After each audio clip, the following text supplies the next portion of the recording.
In terms of dialysis patients in the United States, right now, currently, there's approximately 370,000 patients in the United States on dialysis. In terms of patients who are on a kidney transplant waiting list, there's approximately 110,000 patients on the waiting list. And about 60% of those are active, meaning that the dialysis patient was evaluated in a transplant center. They were deemed appropriate and well enough to be listed for transplantation.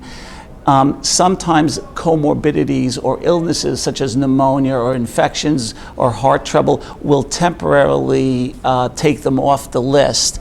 And that's why I mean that of the 110,000 patients who are on the waiting list, about 60% remain active at all times. There's about a 95% graft survival success and patient success at 1 year. And those numbers have improved over the years. And I think that it's one of the major advances in kidney disease. Once patients get a kidney transplant, however, close follow-up is of utmost importance, not only with their local nephrologist, but with continued follow-up with the transplant program who perform the kidney transplantation.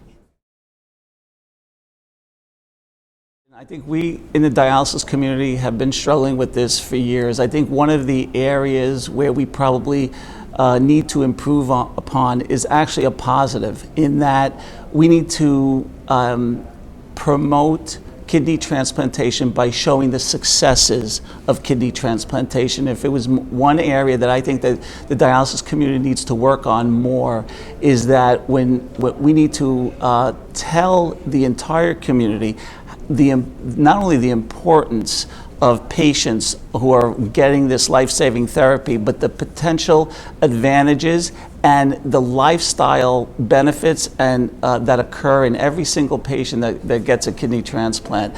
And I think that education is one component, but I think we also need to advertise the success that we have not done as good of a job as I think we need to do in the future. In terms of chronic kidney disease treatments, there are many advances that have been made, and I think that when you look at chronic kidney disease, obviously it's a broad question, but the treatment of kidney disease, I would argue that the best thing is preventative. And I think that over the last decade, we have done a much better job in recognizing kidney failure and early kidney disease, earlier referral to kidney specialists, and treating the comorbidities and the diseases that actually cause the kidney failure itself. In terms of the actual advances made in terms of when you actually have a kidney disease, it depends on the cause of that kidney disease. But immunosuppressive medications have become more prevalent in their use in the treatment of kidney disease.